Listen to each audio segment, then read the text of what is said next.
ಎಲ್ಲರಿಗೂ ನಮಸ್ಕಾರ. ನಾನು ಶಂಕರ ಕ್ಯಾನ್ಸರ್ ಆಸ್ಪತ್ರೆಯ ರಕ್ತ ಭಂಡಾರದ ಆಫೀಸರ್ ಆಗಿದ್ದೇನೆ. ಇವತ್ತು ನಾನು ನಿಮಗೆ ರಕ್ತವನ್ನು ಬೇರ್ಪಡಿಸೋದು ಹೇಗೆ ನಾವು ಬೇರ್ಪಡಿಸ್ತೀವಿ, ಅದನ್ನು ಹೇಗೆ ವಿಭಜನೆ ಮಾಡ್ತೀವಿ, ಅದನ್ನು ಹೇಗೆ ಬೇರೆ ಬೇರೆ ಕಣಗಳನ್ನಾಗಿ ಬೇರ್ಪಡಿಸಿ ಅದನ್ನು ಯಾವ ಕಾರಣಕ್ಕಾಗಿ ಉಪಯೋಗ ಮಾಡ್ತೀವಿ, ಮತ್ತು ಮುಖ್ಯವಾಗಿ ಏಕ ವ್ಯಕ್ತಿಯ ಕೆನೆ ಕಣಗಳನ್ನು ಹೇಗೆ ಶೇಖರಣೆ ಮಾಡ್ತೀವಿ ಅಂತನ್ನೋದನ್ನು ನಾನು ನಿಮಗೆ ತೋರಿಸಿಕೊಡ್ತೇನೆ. ಈಗ ರಕ್ತವನ್ನು ನಿಮ್ಮಿಂದ ತಗೊಂಡಾಗ ಒಂದು ಕ್ಯಾಂಪಲ್ಲಾಗಲಿ ಅಥವಾ ಒಂದು ಬ್ಲಡ್ ಡೊನೇಷನ್ ಡ್ರೈವಲ್ಲಾಗಲಿ ಅಥವಾ ನೀವು ರಕ್ತ ಭಂಡಾರಕ್ಕೆ ಹೋದಾಗ ಅಥವಾ ನಿಮ್ಮ ಸಂಬಂಧಿಕರಿಗೆ ರಕ್ತದಾನ ನೀಡಿದಾಗಲಿ ರಕ್ತವನ್ನು ತಗೋತಾರೆ. ಆ ರಕ್ತವನ್ನು ಏನು ಮಾಡ್ತಾರೆ, ಇಡೀ ರಕ್ತವನ್ನು ಸ್ವಲ್ಪ ಹಿಂದಿನ ಕಾಲದಲ್ಲಿ ಇಡೀ ರಕ್ತವನ್ನು ಸಂಪೂರ್ಣವಾಗಿ ರೋಗಿಗೆ ಅದನ್ನು ನೀಡಿಬಿಡ್ತಾಯಿದ್ರು. ಅದರಿಂದ ಕೆಲವು ಸೈಡ್ ಎಫೆಕ್ಟ್ಸ್ ಅಂದರೆ ಬೇಡದೇ ಇರೋ ಕೆಲವೊಂದು ಪರಿಣಾಮಗಳು ಉಂಟಾಗ್ತಾಯಿತ್ತು. ಸೊ ಅದನ್ನು ಅವಾಯ್ಡ್ ಮಾಡಬೇಕು ಅಂತ ಹೇಳಿಬಿಟ್ಟು ಇವಾಗ ಕಾನ್ಸೆಪ್ಟ್ ಆಫ್ ಕಾಂಪೊನೆಂಟ್ ಪ್ರಿಪ್ರೇಷನ್ ಅಂದರೆ ರಕ್ತ ವಿಭಜನೆಯನ್ನು ಹೇಗೆ ಮಾಡಿ ರೋಗಿಗೆ ಬೇಕಾದದ್ದನ್ನು ಮಾತ್ರ ನೀಡಿ ಮಿಕ್ಕಿದ್ದನ್ನು ಅದನ್ನು ಸ್ಟೋರ್ ಮಾಡಿ ಮಿಕ್ಕಿದ್ದನ್ನು ಹಾಗೆ ಇಟ್ಕೊಂಡು ಮತ್ತು ಬೇರೆ ರೋಗಿಗೆ ಬೇರೆ ಅವಶ್ಯಕತೆ ಬಂದಾಗ ಅದನ್ನು ಬೇರೆ ಕಣಗಳ ಅವಶ್ಯಕತೆ ಬಂದಾಗ ಅದನ್ನು ಅವರಿಗೆ ನೀಡೋದು ಒಂದು ಹೊಸದಾದ ಒಂದು ಪ್ರಕ್ರಿಯೆ. ಅದನ್ನು ನಾವು ರಕ್ತ ಭಂಡಾರದಲ್ಲಿ ಕಾಂಪೊನೆಂಟ್ ಪ್ರಿಪರೇಷನ್ ಅಥವಾ ರಕ್ತ ವಿಭಜನೆ ಅಂತ ಹೇಳ್ತೀವಿ.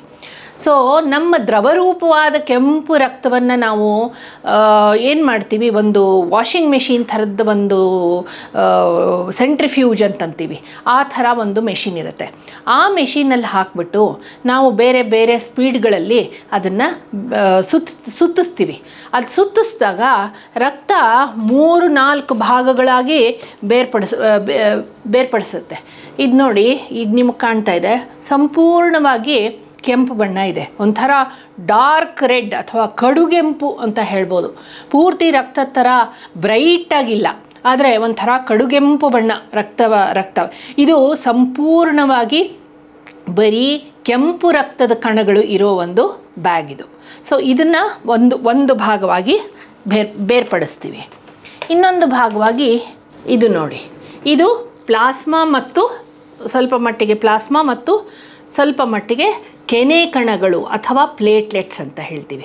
ಇದು ಒಂಥರ ಸ್ವಲ್ಪ ಏನಂತಾರೆ, ಒಂಥರ ಹಾಲಿನ ಥರ ಇರುತ್ತೆ, ಸ್ವಲ್ಪ ಇದಾಗಿ. ಸೊ ಇದರಲ್ಲಿ ಕೆನೆ ಕಣಗಳು ಮತ್ತು ಪ್ಲಾಸ್ಮಾ ಇರುತ್ತೆ. ಇದು ಒಂದು ಏಕ ವ್ಯಕ್ತಿಯಿಂದ ಶೇಖರಣೆ ಮಾಡಲ್ಪಡಾದ ಕೆನೆ ಕಣಗಳು ಇದು. ಸೊ ಇದು ಹೇಗೆ ಬೇರ್ಪಡಿಸ್ತಾರೆ ಅಂತ ನಾನು ನಿಮಗೆ ತೋರಿಸ್ಕೊಡ್ತೀನಿ. ಮತ್ತು ಇದು ಒಂದು ಕೊನೆ ಭಾಗ ಏನು ಅಂದರೆ ಇದನ್ನು ನಾವು ಪ್ಲಾಸ್ಮಾ ಅಂತ ಹೇಳ್ತೀವಿ. ಇದರಲ್ಲಿ ಯಾವ ರಕ್ತ ಕಣಗಳು ಇರೋದಿಲ್ಲ, ಬರೀ ದ್ರವರೂಪ ಮಾತ್ರ ಇರುತ್ತೆ. ಸೊ ನೀವು ಒಂದು ಸರ್ತಿ ಬಿದ್ದಾಗ, ಯಾವಾಗಲಾದರೂ ಗಾಯ ಆದಾಗ ಒಂದು ಸ್ವಲ್ಪ ಹೊತ್ತು ರಕ್ತ ನಿಂತ ಮೇಲೆ ಒಂಥರ ದ್ರವರೂಪ ಸೋರುತ್ತಲ್ಲ, ಬರೀ ದ್ರವ ಸೋರುತ್ತೆ ನೋಡಿ. ಸೊ ಆ ಥರದ್ದು ಇದನ್ನು ಆ ಭಾಗ, ಇದು ರಕ್ತದ ಆ ಭಾಗನ ನಾವು ಪ್ಲಾಸ್ಮಾ ಅಂತ ಹೇಳ್ತೀವಿ ಅಥವಾ ದ್ರವ ರೂಪದ ರಕ್ತ ಇದು. ಸೊ ಈ ಥರ ನಾವು ಬೇರ್ಪಡಿಸ್ತೀವಿ. ಈಗ ರಕ್ತವನ್ನು ಕೆಂಪು ರಕ್ತ ಕಣಗಳು ಮುಖ್ಯವಾಗಿ ಅನೀಮಿಯಾ ಅಥವಾ ಯಾರಲ್ಲಿ ರಕ್ತಾಂಶ ಕಮ್ಮಿ ಇರುತ್ತೋ ಅಂಥವರಿಗೆ ಕೆಂಪು ರಕ್ತ ಕಣಗಳನ್ನು ಉಪಯೋಗ ಮಾಡ್ತೀವಿ. ಮುಖ್ಯವಾಗಿ ಕ್ಯಾನ್ಸರ್ ಪೇಷಂಟ್ಗಳಿಗೆ ಈ ಪ್ಲೇಟ್ಲೆಟ್ಸ್ ಅಥವಾ ಕೆನೆ ಕಣಗಳ ಅವಶ್ಯಕತೆ ತುಂಬ ಇರುತ್ತೆ. ಯಾಕೆಂದರೆ ಕೀಮೋಥೆರಪಿ ಕೊಟ್ಟಾಗ ಪೇಷಂಟ್ಗೆ ತನ್ನ ಅಸ್ಥಿಮಜ್ಜೆ ಕೆಲಸ ಮಾಡೋದಿಲ್ಲ. ಕೀಮೋಥೆರಪಿ ಒಂದು ಕಾರ್ಪೆಟ್ ಬಾಂಬಿಂಗ್ ಥರ, ಅದು ಎಲ್ಲ ಡಿವೈಡಿಂಗ್ ಸೆಲ್ಸನ್ನು ಅಫೆಕ್ಟ್ ಮಾಡುತ್ತೆ. ಅಂದರೆ ಎಲ್ಲ ಕಣಗಳನ್ನು, ಯಾವ್ಯಾವ ಕಣಗಳು ಹೊಸ ಉತ್ಪತ್ತಿ ಮಾಡ್ತಾ ಇದೆಯೋ ಅದು ಎಲ್ಲ ಸೆಲ್ಸ್ಗಳಿಗೂ ಎಫೆಕ್ಟ್ ಮಾಡುತ್ತೆ, ಎಲ್ಲ ಕಣಗಳಿಗೂ ಎಫೆಕ್ಟ್ ಮಾಡುತ್ತೆ.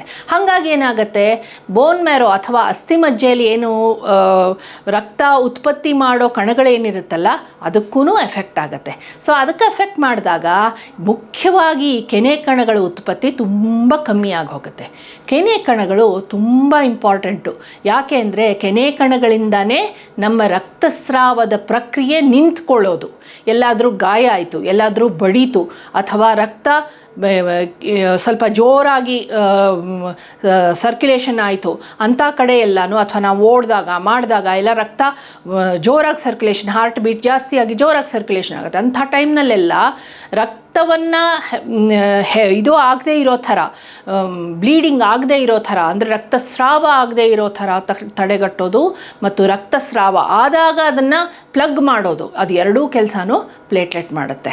ಸೊ ಆ ಪ್ಲೇಟ್ಲೆಟ್ಗಳು ಕಮ್ಮಿ ಆದಾಗ ಅನಿಯಮಿತವಾದ ಅಕಾರಣವಾದ ರಕ್ತಸ್ರಾವ ಆಗೋ ಸಂಭಾವನೆ ತುಂಬ ಜಾಸ್ತಿ ಇರುತ್ತೆ. ಆದ್ದರಿಂದ ಕ್ಯಾನ್ಸರ್ ಪೇಷಂಟ್ಸ್ಗೆ ರಕ್ತಸ್ರಾವ ಆಗೋ ಸಂಭಾವನೆಯನ್ನು ತಡೆಗಟ್ಟೋದಕ್ಕೆ ನಾವು ತಕ್ಕ ಮಟ್ಟಿಗೆ ಅವರ ರಕ್ತದಲ್ಲಿ ಕೆನೆ ಕಣಗಳನ್ನು ಆಗಿಂದಾಗೆ ನಾವು ಕೊಡಬೇಕಾಗತ್ತೆ, ರಕ್ತ ಭಂಡಾರದಿಂದ ಕೊಡಬೇಕಾಗತ್ತೆ. ಈ ಕೆನೆ ಕಣಗಳು, ನಾನು ನಿಮಗೆ ರಕ್ತ ವಿಭಜನೆ ಬಗ್ಗೆ ಹೇಳಿದೆ. ರಕ್ತ ವಿಭಜನೆ ಇವಾಗ ನಾವು ಮಾಮೂಲಾಗಿ ನೀವು ಹೋಗಿ ಹೋಲ್ ಬ್ಲಡ್ ಡೊನೇಷನ್ ಅಂದರೆ ಇವಾಗ ರಕ್ತ ಭಂಡಾರದಲ್ಲೋ ಅಥವಾ ನಿಮ್ಮ ಬ್ಲಡ್ ಕ್ಯಾಂಪಲ್ಲೋ ರಕ್ತ ಡೊನೇಟ್ ಮಾಡಿದಾಗ ಅದರಿಂದ ಏನು ರಕ್ತ ವಿಭಜನೆ ಮಾಡಿ ಏನು ಪ್ಲೇಟ್ಲೆಟ್ಸನ್ನು ಅಥವಾ ಕೆನೆ ಕಣಗಳನ್ನು ತಗೋತಾರೋ ಅದಕ್ಕೆ ನಾವು ರ್ಯಾಂಡಮ್ ಡೋನರ್ ಪ್ಲೇಟ್ಲೆಟ್ಸ್ ಅಂತ ಹೇಳ್ತೀವಿ. ಆ ರ್ಯಾಂಡಮ್ ಡೋನರ್ ಪ್ಲೇಟ್ಲೆಟ್ಸು 1 ಯೂನಿಟ್ಗೆ ಸರಿಸುಮಾರು 1 mlಗೆ ಒಂದು 30,000 ಇರುತ್ತೆ. ಆದರೆ ಈ ಏಕ ವ್ಯಕ್ತಿಯಿಂದ ಶೇಖರಣೆ ಮಾಡಿರುವ ಕೆನೆ ಕಣಗಳೇನಿದೆಯಲ್ಲ, ಅದೇ ನಾನು ನಿಮಗೆ ಇದನ್ನು ತೋರಿಸಿದೆ ನೋಡಿ, ಈ ಬ್ಯಾಗಲ್ಲಿ ಏನಿದೆಯಲ್ಲ ಇದು ಏಕ ವ್ಯಕ್ತಿಯಿಂದ ಶೇಖರಣೆ ಮಾಡಿರೋ ಕಣಗಳು.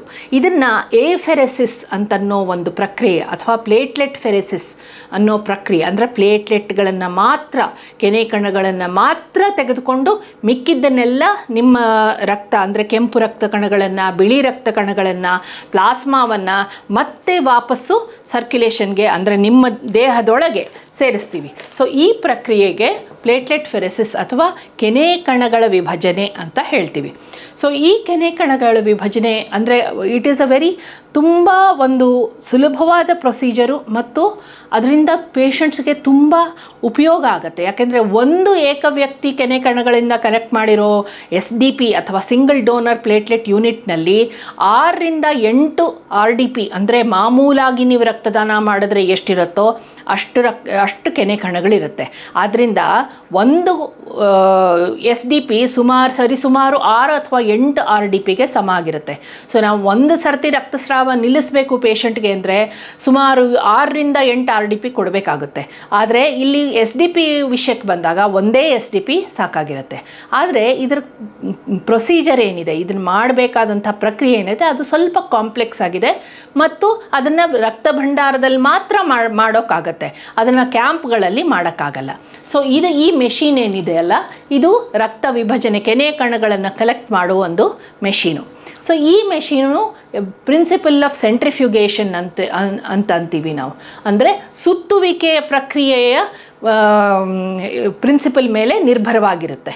ಸೊ ಏನು ಮಾಡ್ತೀವಿ ಅಂತಂದರೆ ರಕ್ತವನ್ನು ಒಂದು ಡೋನರ್ನ ಒಂದು ಕೈಯಿಂದ ತೆಗೆದುಕೊಂಡ್ಬಿಟ್ಟು ಅದನ್ನು ಈ ಮೆಷಿನ್ ಒಳಗಡೆ ಕೆಲವೊಂದು ಟ್ಯೂಬಿಂಗ್ಸ್ ಎಲ್ಲ ಇರುತ್ತೆ, ಅದನ್ನು ರಕ್ತ ಹೆಪ್ಪುಗಟ್ಟದೆ ಇರೋ ಥರ ಒಂದು ದ್ರವ ಇರುತ್ತೆ, ಅದನ್ನು ಸೇರಿಸ್ಬಿಟ್ಟು ಪೈಪ್ಗಳಲ್ಲೆಲ್ಲ ಹಾಕ್ಬಿಟ್ಟು ಅದನ್ನು ಇದರೊಳಗೆ ಇದು ಏನಿದೆಯಲ್ಲ ರೌಂಡ್ ಆಗಿರೋ ಒಂದು ಇದು ಏನು ಕಾಣ್ತಾ ಇದೆಯಲ್ಲ ಇದರ ಒಳಗಡೆ ಸಿಕ್ಕಿಸ್ಬಿಟ್ಟು ಅದನ್ನು ನಾವು ತಿರುಗಿಸ್ತೀವಿ. ಇಲ್ಲಿ ಒಳಗಡೆ ಅದನ್ನು ಸೇರಿಸ್ಬಿಟ್ಟು ತಿರುಗಿಸ್ತೀವಿ. ಅದು ತಿರುಗಿಸಿದಾಗ ಈ ಥರ ಕಣಗಳು ಕಲೆಕ್ಟ್ ಆಗುತ್ತೆ. ಸೊ ರಕ್ತ ಹೆಪ್ಪುಗಟ್ಟದೆ ಇರೋ ಥರ ನಾವು ಒಂದು ದ್ರವನ ಆ್ಯಂಟಿಕೋಯಾಗ್ಯುಲೆಂಟ್ ಅಥವಾ ಸಿಟ್ರೇಟ್ ಅಂತ ಅನ್ನೋ ಒಂದು ಆ್ಯಂಟಿಕೋಯಾಗ್ಯುಲೆಂಟನ್ನು ನಾವು ಬಳಸ್ತೀವಿ. ಸೊ ವಾಪಸ್ಸು ನಿಮ್ಮ ರಕ್ತ ಬೇಡದೆ ಇರೋ ಅಂದರೆ ಕೆಂಪು ರಕ್ತ ಕಣಗಳು ಅಥವಾ ರ್ಯಾಂಡಮ್ ಡೋನರ್ ಪ್ಲೇಟ್ಲೆಟ್ಸು ಅಥವಾ ಬೇರೆ ಪ್ಲಾಸ್ಮಾ ಎಲ್ಲನೂ ಮತ್ತೆ ವಾಪಸ್ ಒಳಗಡೆ ಹೋಗಿಬಿಡುತ್ತೆ. ಸೊ ನಮಗೆ ಎಷ್ಟು ಬೇಕೋ ಅಷ್ಟು ಮಾತ್ರ ಕೆನೆ ಕಣಗಳನ್ನು ತೆಕ್ಕೊಂಡು ಮಿಕ್ಕಿದ್ದನ್ನೆಲ್ಲ ನಾವು ವಾಪಸ್ಸು ಡೋನರ್ಗೆ ಕಳಿಸ್ಬಿಡ್ತೀವಿ. ಅದರಿಂದ ಡೋನರ್ಗೆ ಯಾವ ಥರದ ತೊಂದರೆನೂ ಆಗೋದಿಲ್ಲ. ಅವನು ಒಂದು ಸರ್ತಿ ಸಂಪೂರ್ಣ ರಕ್ತದಾನ ಮಾಡಿದ್ರೆ ಅವನು 3 ತಿಂಗಳು ಗಂಡಸಾಗಿದ್ದರೆ 3 ತಿಂಗಳ ನಂತರ ಹೆಂಗಸಾಗಿದ್ದರೆ 4 ತಿಂಗಳ ನಂತರ ರಕ್ತದಾನ ಮಾಡ್ಬೋದು. ಆದರೆ ಈ ಪ್ರಕ್ರಿಯೆಯನ್ನು ಮಾಡಿದಾಗ ಅಂದರೆ ಈ ಪ್ಲೇಟ್ಲೆಟ್ ಫೆರೆಸಿಸ್ ಪ್ರಕ್ರಿಯೆ ಮಾಡಿ ನಾವು ಏಕ ವ್ಯಕ್ತಿ ಕೆನೆ ಕಣಗಳನ್ನು ದಾನ ಮಾಡಿದಾಗ ಅವನು ಪ್ರತಿ 15 ದಿವಸಕ್ಕೆ ಅಂದರೆ ವರ್ಷಕ್ಕೆ ಸರಾಸರಿ 24 ಸರ್ತಿ ಅವನು ಈ ಕೆನೆ ಕಣಗಳ ದಾನವನ್ನು ಮಾಡ್ಬೋದು. ಈ ಕೆನೆ ಕಣಗಳ ದಾನ ಕ್ಯಾನ್ಸರ್ ಪೇಷಂಟ್ಸ್ಗೆ ತುಂಬ ಅವಶ್ಯಕತೆ ಇರುತ್ತೆ ಮತ್ತು ಅದರ ಅವಶ್ಯಕತೆಯನ್ನು ನಾವು ತೀರಿಸ್ಲಿಕ್ಕೆ ಆಗಲಾರ್ದಷ್ಟು ಕೆಲವೊಂದು ಸರ್ತಿ ಪರದಾಟ ಆಗಿಬಿಡುತ್ತೆ. ಸೊ ಅದರಿಂದ ನನ್ನ ಇದು ಮನವಿ ಏನು ಅಂತಂದರೆ, ಎಲ್ಲರೂ ಈ ಪ್ಲೇಟ್ಲೆಟ್ ಫೆರೆಸಿಸ್ ಪ್ರಕ್ರಿಯೆ ಬಗ್ಗೆ ನೀವು ನಮ್ಮ ರಕ್ತ ಭಂಡಾರಕ್ಕೆ ಬಂದರೆ ನಾವು ನಿಮಗೆ ತೋರಿಸ್ಕೊಡ್ತೀವಿ, ಹೇಗೆ ಮಾಡ್ತೀವಿ ಅಂತ ಹೇಳಿ ನಿಮಗೆ ಧೈರ್ಯ ತುಂಬ್ತೀವಿ, ಮತ್ತು ನಿಮಗೆ ಅದರ ಅವಶ್ಯಕತೆ ಎಷ್ಟಿದೆ ಅಂತ ನಾವು ತಿಳಿಸ್ಕೊಟ್ಬಿಟ್ಟು ನಿಮ್ಮನ್ನು ಕಂಫರ್ಟಬಲ್ ಮಾಡಿ ಆಮೇಲೆ ನಾವು ಆ ಪ್ರಕ್ರಿಯೆಯನ್ನು ಮಾಡ್ತೀವಿ.